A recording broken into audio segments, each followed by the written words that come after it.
source? I mean, mine comes from the Bible. I mean, it pretty clearly states. Yours comes from. Are you sure?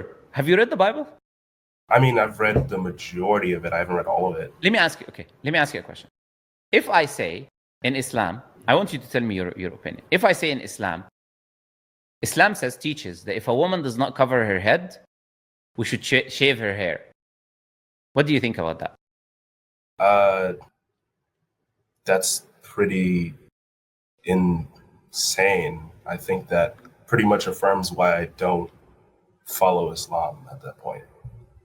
That's why you wouldn't follow Islam, right?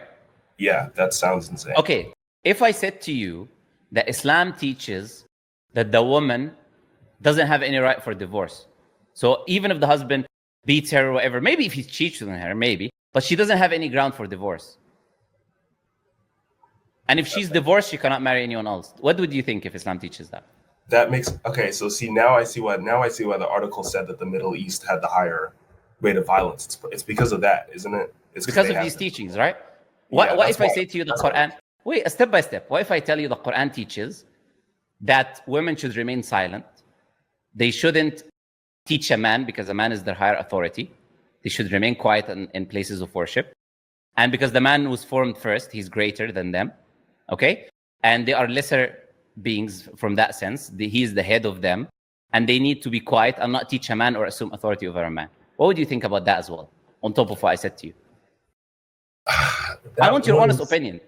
Unfiltered, honest opinion. Completely, I personally refute that, but I remember seeing something like that in the Bible specifically, and if they both say that, then I can't really refute that.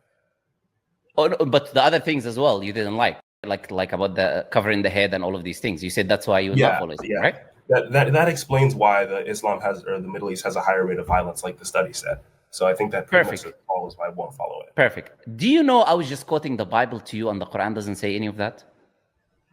Do you see how you said to me, look, I'll tell you, this is a problem with all the respect to you. This is a problem with overwhelming majority of Christians today. They don't know what their book says.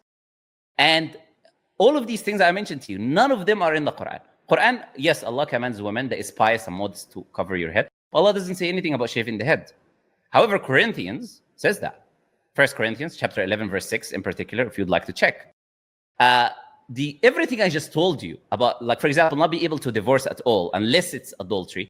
And if you're divorced, you're not allowed to marry anyone. That's in Christianity. In Islam, you don't need only divorce. You can divorce for, let's say you're not physically attracted to your husband. You can divorce.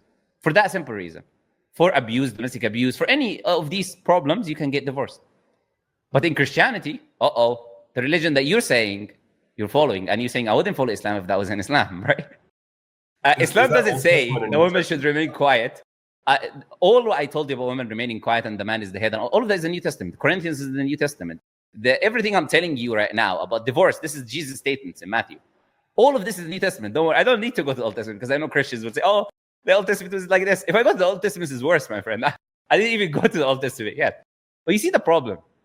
Christians, they can point the finger. It's very easy. You live in a glass house. You point the finger, you're throwing rocks. Have no clue what your book says. Most Christians. So in reality, you don't know, but you're not following the Bible. You're following liberalism.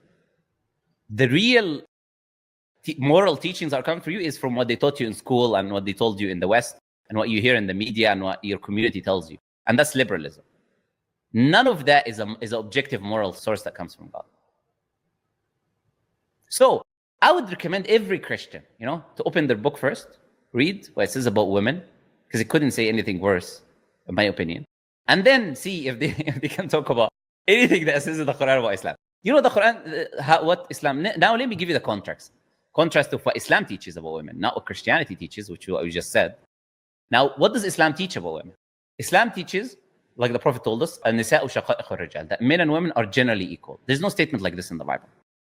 The Prophet told us that the Prophet told us the best of you are the best to their wives. The best of you are the best to their wives. And I'm the best to my wife. And that's why I told you, the Prophet was the example for us. He didn't beat his women. He treated them in the utmost respect and honor. This is what Islam teaches. Prophet said, if you have 2 daughters and you take care of them, they will be a veil for you from the hellfire. The mother, the Prophet ﷺ said, A man came to him and said, who should I love and be good to the most after you? He said, your mother. He said, then who? He said, your mother. He said, then who? He said, your mother. Then he said, then who? He said, then your father. A woman in every level in Islam is taken care of. When you get married to your wife, she doesn't need to lift a finger and work. You have to work. You have to provide for the house. You provide clothing. You provide sustenance. You do all of that. And if she works, her money is her money. There is no religion that brought honor to women the way Islam did. Women before Islam, they were just objects used for fornication and all of that.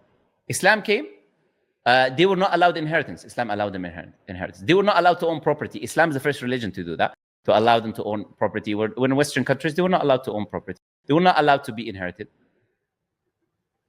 So nobody can come and point any finger at the treatment of women in Islam, especially if he's a Christian, Christian or atheist out, or any other religion or faith. Nobody can come and say anything about the teachings of Islam. So my recommendation to you is to stick to the statement you made. You said, I wouldn't follow Islam. That's why I don't follow Islam, or I wouldn't follow Islam. Then stick to the same statement about your Christianity. Then you should say, I'm not going to be a Christian because these are the teachings in my book. Shouldn't that be a consistent position?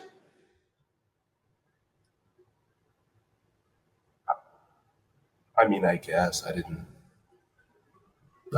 know it said that. There you go. Is there anything else I can do for you? No, I guess that's it. Kind of. Yeah, I told my friend that if you refuted all my questions, that I would convert. So I guess now I have to do that. I didn't think you would actually do it. So, but okay, khalas, let's do it then, inshallah. Are you sure you're doing this? Yeah. I bought this today. I told him that if you were able to refute all my questions, that I would convert. But I didn't think you'd actually do it. So no problem. No worries. Okay. Never say never, as they say, right? All right. Yeah, so, I guess. To become Muslim is a very simple process.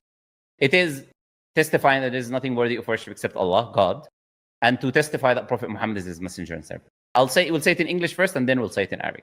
Say after me, I testify. I testify. There's nothing worthy of worship. There's nothing worthy of worship. Except Allah. Except Allah. And I testify. And I testify. That Prophet Muhammad. That Prophet Muhammad. Is his messenger. Is his messenger. And servant. And servant. Okay, we'll say the same thing, but in Arabic slowly. Say, Ashhadu. Ashhadu. Allah. Allah. Ilaha. Ilaha. Illa Allah.